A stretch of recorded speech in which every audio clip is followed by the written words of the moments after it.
All right, and we are live. We have another very special guest this week. We have Doug Fish, who is the founder of the Indy Pass. So, Doug, welcome, and thank you so much for joining us this week on the podcast. It's great to be here, Brian. Thanks for having me, Mario. Thanks for coming on. It's our pleasure to have you on. So, the Indy Pass, this has gotten a lot of traction over the summer, and now with things starting to cool down. I know you guys are putting out press releases every few weeks. You're getting more resorts that are being added to this. How did this all start, this whole Indy Pass project? Yeah. Well, why does anyone get into the ski business, Brian? It's so you can ski for free, right? Amen. That's the key. Free lift tickets are like gold. I've been in the marketing business for a long time, and I've had a passion for skiing for all my life. And as part of my, marketing business, we represent a lot of ski resorts, and we do a lot in the ski industry, and we have for many, many years, about 20, 25 years. And so, we keep a real close eye on what's going on with the industry. And there a couple of years ago, there was a pass called the Max Pass that you're probably familiar with. And when Alterra was formed and rolled up, their initial group of resorts into the Alterra group, the Max Pass kind of went away. And that was a seismic shift in the ski business that created a lot of change and a lot of opportunity. And my partner and I, having watched all this happen and knowing the business, we sat down and started thinking about the opportunity for a new pass. And initially, it was going to be kind of a Max Pass, without all the Alterra resorts. But the more we dug into it, the more research and the more people we talked to, we realized there was a huge gap in the market that was not being served by the industry and has really never been served by the industry. And it's really a two-pronged market. One, there are hundreds, literally, about 500 independent, small to mid-size ski resorts in North America that are not a part of one of the major four corporate conglomerates. And when I refer to those, I mean Vail, Alterra, Boyne, and Powder Corp. Those hundreds of resorts are generally independent. A lot of them are family-owned, single operations, and they pretty much serve their local or perhaps their regional markets. Those resorts have very few marketing resources. They can send an email out to their pass holders, and they can market in their local markets, but they don't have the reach that a national, a big resort has. You don't see Red Lodge, Montana, featured on Warren Miller, right? Yeah. And they don't have that marketing budget either, right? No, they don't. And that's fine. They shouldn't.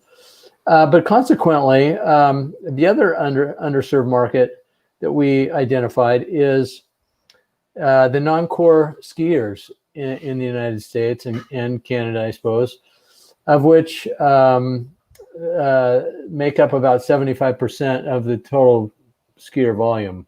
There are, give or take, 10 million skiers in the U.S., and 75% of them do not buy a season pass.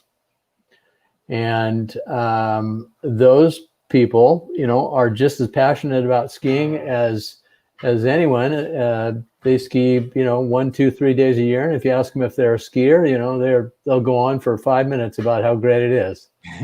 But because of their lifestyle or whatever their personal situation is, they can't get 20 days in. So, but the industry has never really catered to those people. They're going after the core skiers, people that ski 10, 20, 30 days a year. That's who the manufacturers want to reach. That's who the resorts want to reach. And they also have focused on never evers, building the sport. And so these one great rider, ski rider named Andy Bigford, who's been around for a long time, calls them the forgotten fringe. They're these, or this, I guess, you could call them the silent majority, to coin an old political phrase. But these folks, they don't have a pass. They walk up to the ticket window and they hold their breath, and they dig deep and they buy tickets. And the price of lift tickets has been going through the roof for years. It's far outpaced season pass prices, and it's far outpaced inflation. So, if you got a couple of kids, or you're a family of four, and you go up to your local hill, I don't care, how big it is, for, rental equipment and lessons and tickets and lunch and gas and all that, you're out $500 for the day. Easily. Yeah. Mm-hmm. Right. Well, that's fine for some people, the 1%ers or the 10%ers, but it's, it's created more and more of an elitist attitude towards skiing. And if you want to do that same trip at a major mega resort, you're, looking at $1,000 for the day. Right. And the problem is you can't go for the day. You got to go for a long weekend. And now you're talking about $5,000. So, that's not doable for most people. So it almost seems like the big ones, they came out with their passes and they drove the market that way, right? They almost like obliterated the benefit of a single day pass or something. It doesn't make financial sense to not do a pass of some sort. Right. And of course, and that's why they've been so successful with it. Anyone who's going to go to a mega resort for the day and pay $200 is crazy not to drop, $600 on an Epic or an Icon pass. You got to be able to convince yourself, I know I can ski at least 2 more days. And so they sell 1 million Epic passes. And that's great, but it's hard to get that guy that skied 2 days last year to cough up $600 for each of his family members to do that. He can't do it, so he's forced to buy a day ticket. So there's even like a lot of people taking trips or planning trips and ski clubs that I've seen over the last year or two really focus their trips based on a particular pass, so if the club is really, if they're selling that pass, so now it's driving even like where people are going, which is a little bit distrubing. You kind of want people to just go. It's fine. You got Ford and Chevy and they're duking it out, and I think that the Epic and the Icon Pass have positively impacted skiing. There's no question. It's brought the price down for most core skiers, but for that casual guy, that's never skied more than 5 days a year, and gets up 2 days a year, it does not apply, and it's not gonna. You can't convince him to go 8 days. It's just not going to work for him. So cost prohibitive, right? The Indy Pass is for that customer. It is for that skier, and if you think about it, it's a lot easier to get that guy to go 3 days instead of 2 than it is to get someone who's never been on snow to take up a sport that they've never tried. And if you got 7.5 million people who've never who don't own a season pass, if you get them to just go 1 more day, that's 7 million skier visits.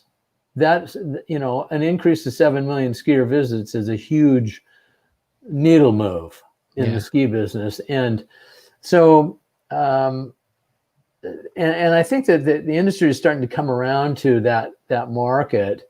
And anyway, so that's how the Indy Pass came about. We saw that market and we said, no, we don't need another Max Pass. We don't need another Icon Light.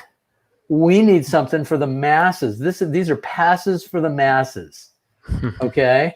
And, you know, for $199, you go 2 days, it doesn't kill you.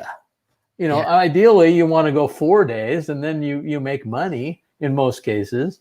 Right. But, you know, it's not going to break the bank. A family of 4 with 2 kids under 13, they can get all their skiing paid for $596.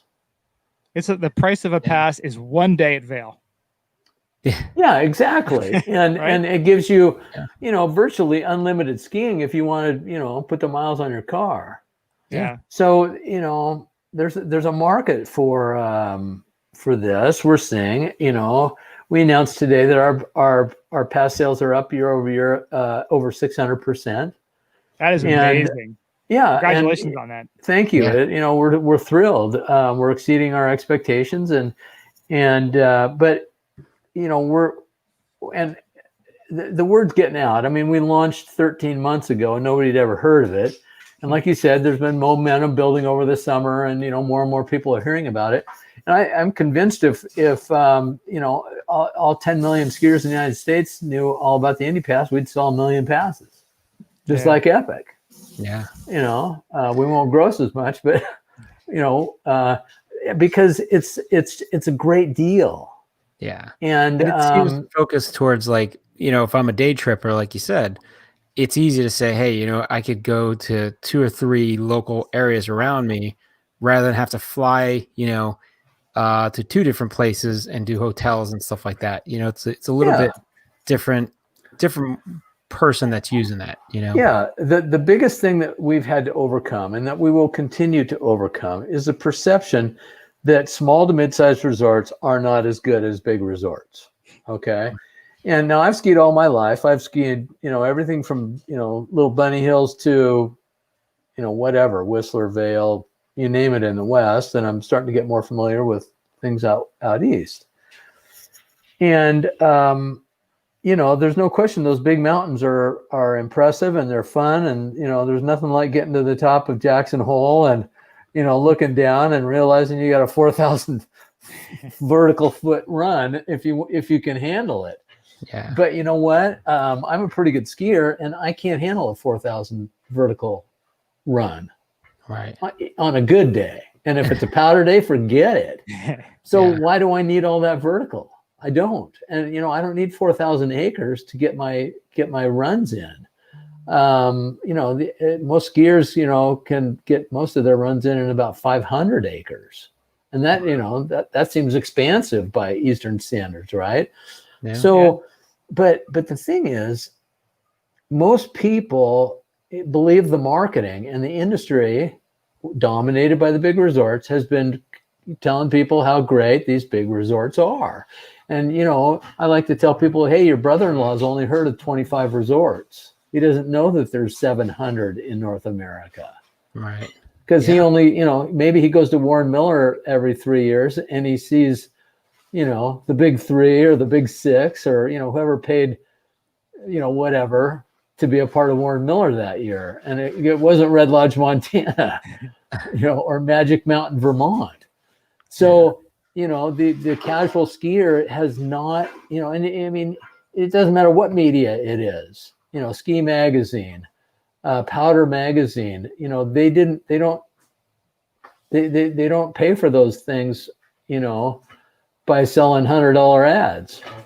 Right. Yeah. And you know, it's funny, like you mentioned Magic Mountain, and we talked about Magic all the time because that could be my favorite place to ski on the East that I've been to yet. It's an amazing mountain. We actually met Jeff last summer or last fall at the Boston Ski and Snowboard Show. Had a great chat with him. That mountain, I've had some of my best days skiing there, and it's just, and like you mentioned, you don't need the 4,000, you know, acres, the 4,000 feet of vertical some days. Hey, if you can get it, God bless you. It's great. Yeah. But if you're with some great people, you have great conditions, that 1,500 feet of vertical, you can have some of the best days of your life. Yeah. And if there's no lift lines, you know, you get some really nice towns that you know, you can have an even better time. And that's the thing, you know, some of these big resorts, they're like outdoor malls with chairlifts. You go in and there's 6 restaurants, and they're all half of them are chain restaurants, or they look like it. You go to a place like Magic, and that bar's been operating like that for 50 years. Black Line Tavern. There's a good chance the bartender, the Black Line Tavern, there's a good chance that the bartender, was patrolling in the morning and he's bartending in the afternoon, and he's been doing it for 20 years. That's the kind of vibe that Indy resorts can give you. And you don't find that at these big mega resorts. It's just not there. And for my money, I experienced that. It's old school. It's authentic. It's what I want. It's what do you care about? And I know we've kind of, it's easy to trash Vail. And, we were there last year, and I made the joke. I'm like, I feel like half the people here are there to buy the sweatshirt to bring home to brag to their friends about where they went. They didn't care about the skiing. They didn't go in the back bowls at the first chair. Like it was the sweatshirt to brag, to show off. Yeah. And I felt the same time we went to Whistler a couple years ago too. And the first time I went to Whistler, I was blown away by the village. Mm-hmm. I was captivated. It was by the last time I went, I was like, I hate this village. All I want to do is stay up in those mountains as long as I can. Yeah. And then just go to the locals bar, grab a drink, and go to bed. Well, funny thing about Whistler is I went to Whistler, and then later on in that year, I went to Tremblant, which is a mini version, because that's what IntraWest at the time built, was a mini version of Whistler. And I was like, it's the same thing. I've seen this already. Like it has no appeal. Yeah. Right. And if you're a skier, all those shops, all that stuff, skiing. It doesn't matter. It's a resort. Those are true resorts. And if you're a true skier, you don't care about any of that. Some people want to have a disco and a sushi bar and a spa with their ski experience, and others don't. And if you want that, you're going to pay for it a lot. Right. And if you don't want that, then why pay for it? Yeah. Absolutely. And I'm there for the snow and the terrain, and maybe a beer at the end of the day, but that's what it's all about. Yeah, and it's the people you're with when you're out there. Go to Cancun. That's really what you choose, right? Too. Yeah, I had an epiphany last year too. So I have a son now who's 3 years old, and I got him started last year. Mm-hmm. And we went to some of the local places that, the places that you would just drive past on your way to, we did a Killington share house for many years. All the places you drive past, you go, I'm going to Killington. I don't care about all these other places. But now when I have my little guy, I don't want to do that 4-hour drive. I want to do the hour and a half drive for the day, take him, make sure he has fun, it's affordable, and then go home. So we have family in Connecticut. I found a bunch of local places a half an hour away that I love. Mm-hmm. And it's helping me kind of relive my starting ski career again. As seeing it through his eyes. He doesn't care about a village or an Epic Pass. He just wants to be on the snow, as much time on the snow as he can be. And now I'm experiencing that through him, and I'm finding these local places, and I'm falling in love with that again. And it's so much fun. And a bunch of these places on the Indy Pass this year, I plan on taking him as well. Yeah, I mean, I started out when I started. Millennials, so. You talk about, a lot of these people have never done night skiing, and it's like, hey, you know what? Try it once in a while. It's actually kind of cool. I mean, I haven't done it in years, but it is pretty fun. You realize how much you can't see. It is. And right. Well, it actually, makes visibility better in some cases, you get all the shadows, but, I mean, the big mountains they're awesome. I had one of my best days of the year last year at Squaw Valley. It was incredible, but you can't do that every day. And, most people can't do it every 5 years. So that's what the Indy Pass is there for. I think it seems like it's fun. You have to have that mix, like you want to have that special vacation where you go away and you open up the checkbook and spend a ton of money.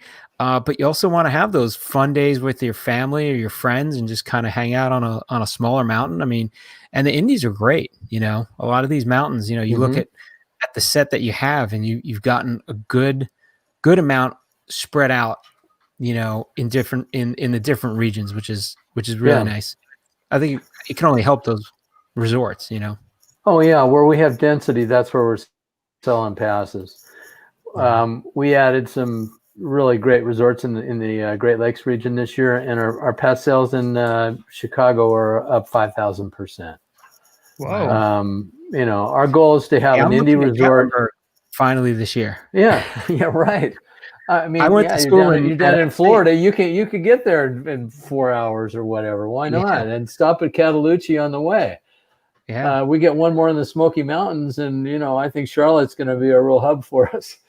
But I went to App up in Boone, and there was Sugar and Hawks Nest, like all those little mountains there, and it was cool to just go for the day. Oh yeah, they're great places to hang out and have fun, and I mean, our goal is to have an Indy resort within a day, within reach of everyone in the United States that lives in a skiable state, so that they can ski and sleep in their own bed.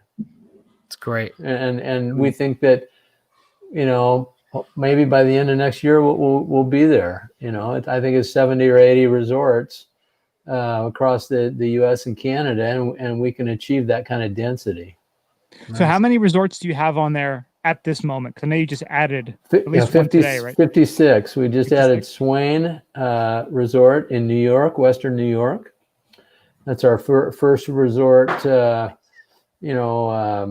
really west of the Catskills, and we're real excited about that. Now, people from Rochester in the north to northern Pennsylvania in the south can access that resort, and if they happen to have a season pass at Swain, they can buy an Indy Pass for $129. Nice. And have access to all of our other mountains. It won't work at Swain, but they don't need it to. So now we've talked a lot about, the history. And now what exactly do you get when you buy an Indy Pass? What sort of, what does a skier get to do then? Like what sort of?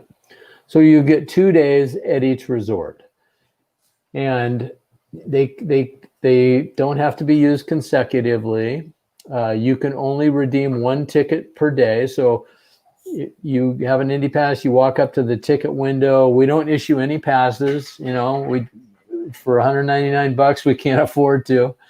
So you go to the ticket window and you pull out your driver's license and you say, I have an Indy Pass, and they look you up in our system. It's a cloud-based system that we have invested a lot of time and money to develop. And they find out if you have a redemption at their resort. They click the button on the screen, and then they issue you a day ticket. And if you want to come back the next day, you can do that. If you want to come back 2 months later, you can do that. So that's how the system works. And then if you use your 2 days, you can buy a third day for 25% off, whatever the daily rate is. And we have discounts. We have lodging discounts for pass holders. We do have 4 resorts that have blackouts on holidays and peak weekends.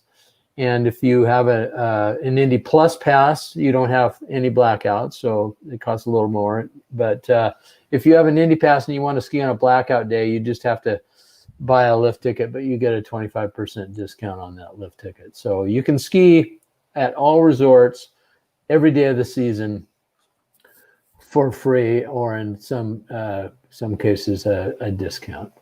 Nice. Yeah. Have you guys? I know you talked about Warren Miller before. Have you guys thought about doing some sort of video production of some lucky person bouncing around to all the different Indy Pass resorts for the season? That has been discussed. That would be quite a challenge, right? Hit every. If you're looking for some people to participate, Yeah. Well, I think I said on another podcast that if anyone can ski at all the resorts, use all the days, I'll give them a free pass for life. Nice. There you go. That's a lot of days though, and a lot of driving. I don't know. They would earn it if they probably driving's the easiest, right? That's some commitment. Yeah, you'd have to have like some schematics there too, and find out which ways. That'd be tricky too, because you have to kind of geographically, you have to be very precise. Then the snow could also be in your favor or against, depending on where it's falling. So it's a lot of logistical. It would be tough. Yeah. But we've talked about that, and we're in the process of working with some video crews in different parts of the country that are going to go out and shoot videos at our resorts this winter. You bring it up. It's funny. We've got a contest that we're going to be launching in a couple of weeks. It hasn't been announced yet, but we're going to give away a dream vacation. It's a road trip, and you can enter on our website. We'll fly you into Portland, Oregon. We'll hook you up in a luxury camper van by Rome America. Nice. And give you 2 Indy Plus passes, 2 pairs of brand new atomic skis and bindings. Wow. And you can head out into the Northwest or the Northern Rockies, whichever you prefer, and ski your guts out. That's very cool. Yeah, that all airfare, all expense. We're giving them $1,000 cash. Airfares included.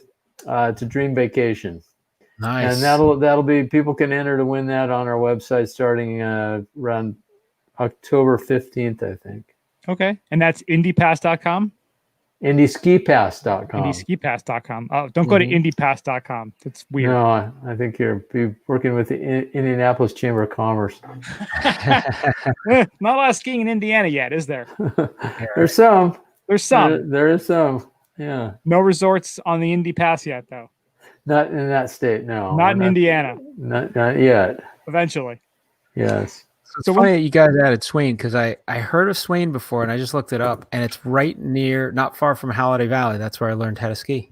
Oh, good. Yeah. Yeah. Holiday Valley is they're the big iconic resort in Western New York that everybody talks about, and I hope to be ski at someday. Nice. Yeah, I went there for the first time earlier this year, and we did it. We went to Holiday Valley, Hollymont, which is the other side of that mountain range, and then Peak and Peak, which is on the Pennsylvania-New York border. And I mean, Ellicottville, New York, is a legit ski town. I mean, it was a really cool spot. I think it was Powder had called it the Aspen of the East, which is a ridiculous statement, and it's not even. I would not even classify it anything remotely like that, but passionate skiers, passionate outdoors folks in the summertime, just great people that we met there. And, once this whole pandemic went down and everything, restaurants closing, businesses closing, resorts obviously closing, that was one of the first things I thought about were like those folks, like how, what's going to happen to them? Because, it's been tough. It's been very tough on those people. And, it's been tough on the ski industry, obviously, but it looks like your pass may be one of those things that possibly benefited from it, where people maybe are a little reluctant to take those limit the numbers on other mountains. They don't want to fly. They'd rather have something a little closer they can drive to. This is where. Do you think that contributed at all to your sales? I think it is. Yeah, I think that people do want to stay closer to home. They, it's no question we're in a recession. People want to save money, and I think that people want to get back to a simpler time. When life wasn't so fast and furious and big and crazy. And the Indy Pass kind of speaks to that. Our resorts speak to that. Think about it on your vacation time. You almost want to go to someplace that isn't all jacked up and on steroids like some of the big resorts. You want something maybe a little slower, a little more rural, a little more, quaint. Simpler. Simple. But at the same time, outdoor recreation in general is exploding. Yeah. Bike sales, right? Bike sales, golf sales, fishing sales, camping. I mean, everything is just gone off the hook. Yeah, and boat sales. But you can't do any of those things in the winter. Yeah. There's kind of one thing you can do, and that's ski. That's ski and true. snowboard. And so I think that probably more than anything is contributing to our increase. And Vail's up 18%. I mean, Wow. for us to be up 600% is, it's impressive and everything, but we're kind of starting from zero. Those guys are not starting from zero, and they're still up 18%. Yeah, it's funny. So that tells me there's a lot of demand. Yeah, and it's funny they kept like extending their deadline too.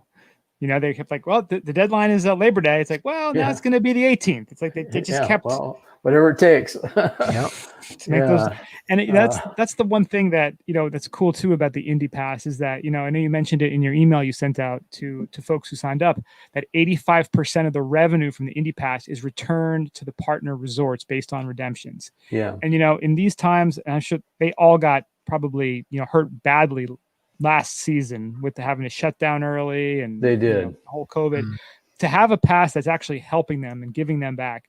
I mean, without those resorts, a lot of those smaller resorts, you're not going to get the big resorts. People aren't going to get into the industry. They're not going to get their kids started. You're not just going to all of a sudden go, you know what, I'm going to start skiing. Let's book a trip to Jackson Hole. It's just not going to happen. You got to hit those local places first. You got to fall in love with the sport first. And that's another thing why I love this pass. It's going to get people to fall in love either for the first time or again with skiing and snowboarding.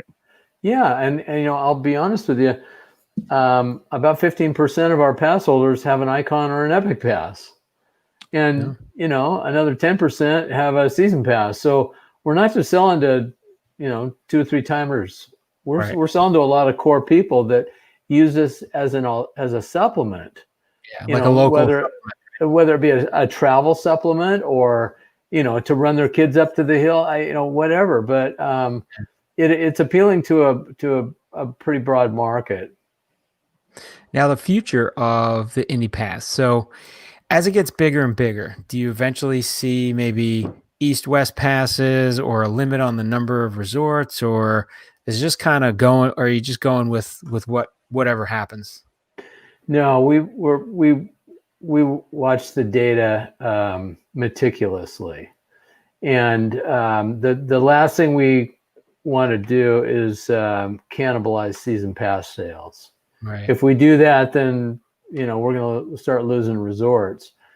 So we have to be very careful with the density, because if you can get an Indy Pass and ski 8 or 10 days on your Indy Pass and sleep in your own bed, you don't have a lot of people won't need a season pass, and they could opt to not purchase a season pass. So we have to be very careful about where where geography is as important as anything. And we've had to turn people down because our density and our is getting too great in a particular area. Oh wow! But there are areas of the country where we have no impact, and those are Indiana. Indiana, yes. More importantly, Colorado or Lake Tahoe. Yeah. So we've got some work to do in some of the skiing meccas of the United States, and but I think we'll get there. And once we do, I think we'll have, like I said, we want to have a resort within a day drive of every skier in the United States. That's very cool. Unless they live in Florida, or Miami. That might be tough. Yeah, Hawaii. Gatlinburg's not too bad. That's why I'm looking at Gatlinburg. Right. Virginia might, that would be all right. North Carolina maybe, but. So you mentioned kind of your, how this 630% increase has completely exceeded your expectations. What were your expectations when you started this? Well, we wanted to be up 200 to 400% this year. So we're exceeding even our high projections. Oh, that's great. Yeah. Yeah. And, like I said, we're starting from virtually zero. So, the numbers are still not huge, but it's a trend. And I think that the more people that find out about the Indy Pass, the more people who are going to realize it's a no-brainer and take advantage of it. And I think we'll continue to grow. Yeah, it's great. I'm pulling for you. I want to see it grow. Thanks. Yeah, we're excited too. And we talked about a lot of the different mountains. Especially, we talked about Magic ad nauseum. People give me always kind of break my balls about it because I talk about it all the time. I love that place, so passionate about it. And there's some places in New Hampshire like I haven't got to yet. And again, it's for where I live in New Jersey. Vermont's a little bit easier to get to, but now I'm like, why haven't I gone to Canton? Why haven't I gone up to Berkshire in Massachusetts? And now because of this pass, I feel like empowered to go. Like, just why not? Go. You already have the pass. I'm thinking about a flying in and road trip. That's one of my trips this year. Dude, that's a great way to do it. And a lot of people are taking that approach. There's a real movement, I don't know. It's just that people want to hit the road, and stuck in a plane or do a road trip as opposed to flying to a destination, staying there for a week. Right. I think millennials in particular, they want to explore and discover new things and have new experiences. And I think that's really, creating the other segment that's really exploded this year is RVs, van life. That's really big. And, van life intersects with ski bum, wannabes. And what do you got? You got ski resorts that are going to be putting in, electrical outlets in their parking lots. Designated parking. Yeah. Well, that's another thing. Like I just saw an article, I think it was on Curbed yesterday or today. And they were talking about how just the parking is a concern now. They may have to bus people in because it's just, you're taking up all the space with, people with one person in a car. Now you got to park the car, and it's like, Oh yeah. No, that's a huge problem. In Little Cottonwood Canyon in Utah, they can't fit any more skiers at Alta and Snowbird because they can't park them. They're talking about building a gondola from the airport. Yeah, well, not quite from the airport, but at least the mouth of the canyon, Yeah. And I thought it was my home mountain on Mount Hood, Oregon, Timberline, is a great mountain up there, and they park out half their weekends. Wow. They've got capacity for way more people on the mountain, but the Forest Service only gives them this much room for a parking lot, and once they fill it, that's it. Yeah, I know that was the issue at A-Basin too when they were on the Epic Pass, and part of the reason why they got off of it. And our friends out in Seattle, and I think I forget if it was Stevens or Crystal, same thing. If you're not there by 7:30 on a powder day, the parking lot's shut down. Plenty of ski capacity, but nowhere to park. Yes. We went up to Jay Peak one time on a powder day, and we didn't realize it was going to be a powder day. We just woke up at like 4 a.m. and just got in the car. We drove from Killington, and it's funny. We got there and we saw people skinning up the up the mountain, up the road, and we're like, oh, I guess they live local. And we get there, and I found out later that day that they ran out of parking. We just got lucky getting in there probably a half hour before they closed the parking lot. But these people were prepared. They're like, no, I know how it works. They just park down the road and they skin up and then they ski, Yeah. So it's interesting. Yeah. You're going to start having to pay for parking. Yeah. If you're not already. And we have to start packing. Adds to the cost. That's a real issue in the industry. Parking, is a real concern in a lot of places. But to be honest with you, most of our resorts have plenty of parking and they've got plenty of capacity. And that's it's just not an issue that most of our resorts have to worry about. But that's what we all want. We don't want to be crowded on the mountain, right? You want to be able to ski, relax, enjoy the nature, enjoy the the area, the people. It's you don't want to be crowded in and funneled through these huge lift lines, No, nobody does. So and it doesn't have to be that way. Yeah, I think it gets to now with a lot of the resorts having restrictions based on either how many people can be on a chairlift or how many tickets they can sell. That's going to be another big concern. You don't want to go to a resort and wait 3 hours in line to get on the. No, I think that I think for most of the days this winter, restrictions and capacity issues are not going to be a concern, with respect to COVID. Yeah. But on a if it's a Saturday and you got fresh powder, it's going to be a problem, and you better have a ticket buy a ticket in advance and get there early, or you may get aced. Well, I noticed too about a lot of these resorts all across is a lot of them had night skiing. So if the day's packed, usually night skiing gets a little colder, you bundle up a little more, you go out and you brave it. But yeah, get some tracks at night, and yeah, it's not for sure. Usually, Yeah, there's usually no powder left, but you can get your runs in. Mario is the king of night skiing. You gotta get lucky if there's like powder at the end of the day, and then people. If it starts dumping at 2:00, you're golden. Yep. You jump in there, and especially if you jump in the car at the last minute and go. Yeah. Yeah. And then I guess better snow than the snow that just fell. Yeah, right? That's right. Now, I guess based in talking about COVID, obviously, I guess all the resorts have their own, resort dependent policy on how they're going to handle that, right? In terms of restrictions and number of tickets being sold. Is there any priority that goes to Indy Pass holders, or is it only for season pass holders at those resorts? No guarantee of a priority. COVID came on after most of our contracts were signed, and there's just no way to get it in a uniform way. But I can tell you that some of our resorts will give priority to Indy Pass holders. Some of them will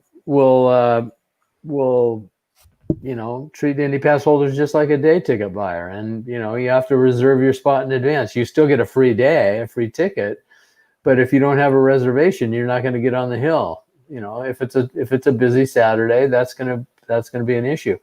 And if you make a reservation and you take up a slot at that resort and you don't show up, you're gonna probably forfeit your day. That's going to be deducted from your account.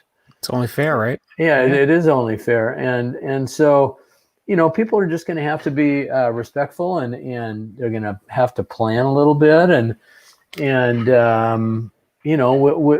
given those things, I don't think anybody's season is going to be too seriously impacted. Yeah. No, I think again, like a plan like this, the Indy Pass, just having all these great smaller resorts that people, you buy this, you may, like I did, drive past a couple of these places and not think twice about going there. And now, because of COVID, because of just my eyes being opened, my curiosity being piqued, I'm excited for all these small family-run resorts kind of getting like a second chance almost. And it's and we need them to have the big resorts. We need to get these they're kids the heart and started. soul of the ski business. And there's so much passion at them too. They're the backbone of the sport we all love. 100%. And they deserve everyone's support, I think. Yeah. They're small businesses. It's like do you buy your stuff from a local business, or do you get everything from Amazon? Ski swap. Yeah. And I think that honestly, most of our resorts have not published their COVID policy for the winter. They're working on them. They're strapped for bandwidth, and they're coming. They still got a couple of months before the season starts. But honestly, most of our resorts are probably not going to have a reservation requirement. And, I can't say that for sure because, like I said, that's not been published, but that's my guess. Alterra has said most of their resorts are not going to have reservations required. So it's a constantly moving target, and it's different. Yeah, it really is. And, they could get into the season and realize, oh, this is not that bad. Let's, you're outdoors, blow it open, Sporting events now.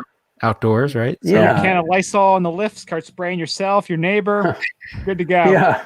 Hold your breath until you get off the lift. Yeah, it's a small price to pay. Yeah, I mean, once you get on the hill, it's not a problem. Right. There's no safer place to be, I don't think, than on a ski hill. It's where the choke points in the lodge and the parking lot and those places where we have some safety issues that have to be dealt with. Yeah, the lodges are going to be definitely pack a sandwich and a thermos. Yeah. Exactly. And I pray ski in the parking lot. Yeah, your car is your private lodge. Yep. Yeah. That's what the campers are for, right? party. Oh yes, then you're in luxury. You're gonna see a lot of those après party campers. Yeah, I think season in the so. parking lot. Tailgating, ski Yeah. style. Yeah, right. Yeah. That'd be great. Bring a grill, some burgers. Perfect. Yeah. Make a lot of new friends. Oh, there's going to be tons of that. Tons of that. And it's going to be interesting to see the way the local authorities and the resorts handle those people.